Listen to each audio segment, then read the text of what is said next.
Today we are heading to South America to learn a little bit about the Amazon rainforest. Our story is called Along the Tapajos by Fernando Villela. Translated by Daniel Hahn.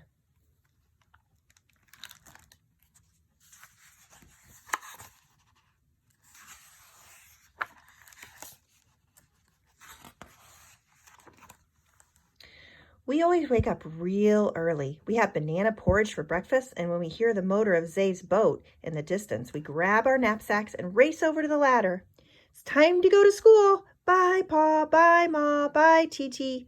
Titi is our giant tortoise.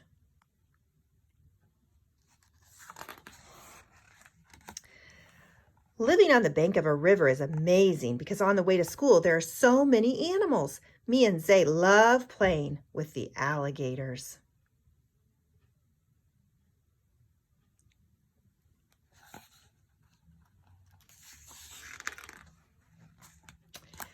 Zay says there are lots of big creatures under the water that we don't even see and that they hang around real close to us just waiting for somebody to jump in.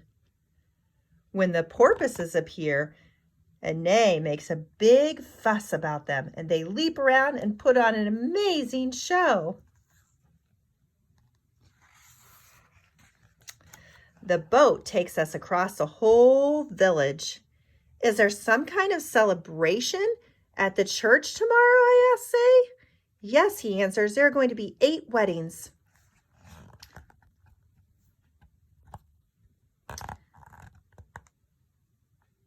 The priest has come up from the city and he's only staying 2 days. Finally, we get to school.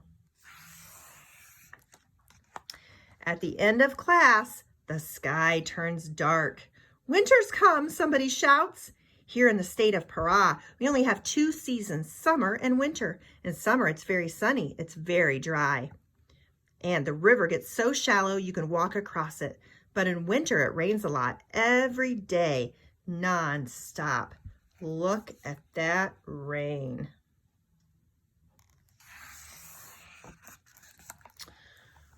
We head back home in a downpour. Zay takes everybody. The church is empty now, and the oxen are getting onto the boat, ready for the big move.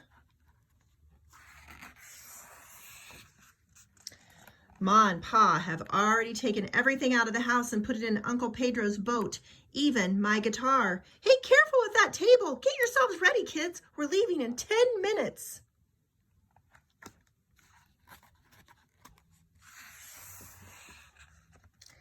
It's like this every year. When the first rain comes, the whole village moves. People take everything, stools, tables, chickens, oxen, hammocks.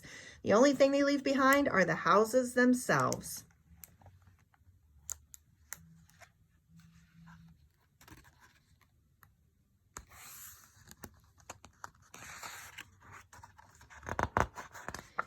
Many hours later, the rain stops and we reach dry land. We unload everything from the boat and put it on the ox cart. We still have a long road ahead.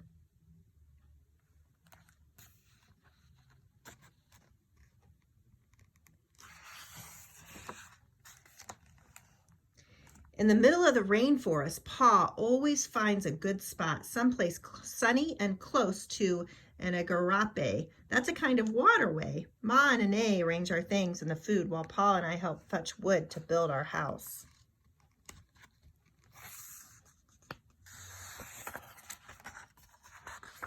After the walls have gone up, the women gather a load of straw to make a roof, which we tie together nice and tight so that not a drop of water will come in. That's when Anae realizes we've forgotten someone. Ma, she cries, we need to go back for Titi. Too late now, child, says Ma. Not till summer's come again.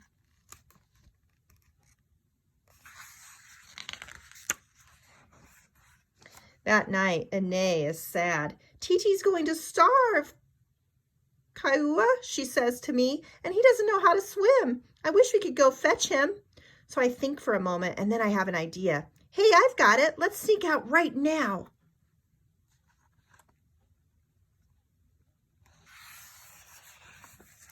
The sun is just starting to rise as we untie the boat. We row all day long. At the end of the day, we arrive at the village.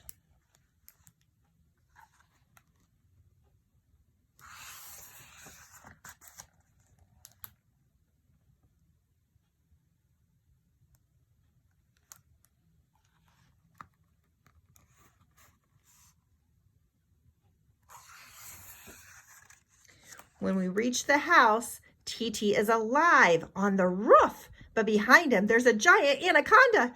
"Don't go, Kaiua," cries Ine. "The snake's going to eat you." "I've got to save Titi. He's going to die," I say, climbing up onto the roof.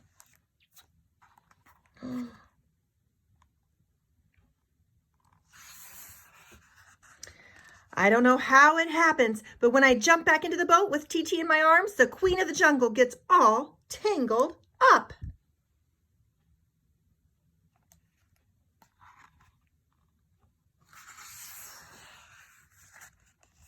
So that's how we save Titi. He's happy and we are even happier than he is. Of course, we don't know how mad our parents are going to be when they see us.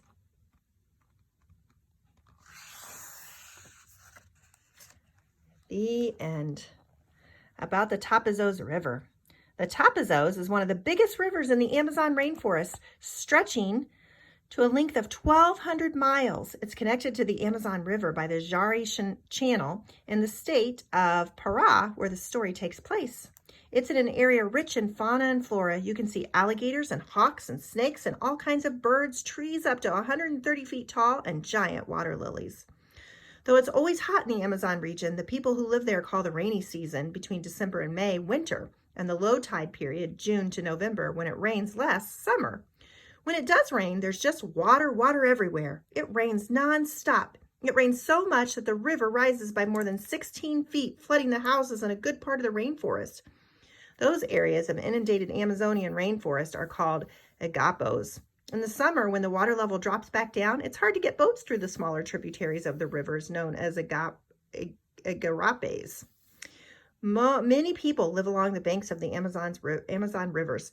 They're called riverside populations. Their day-to-day lives are totally different from those of people in the cities.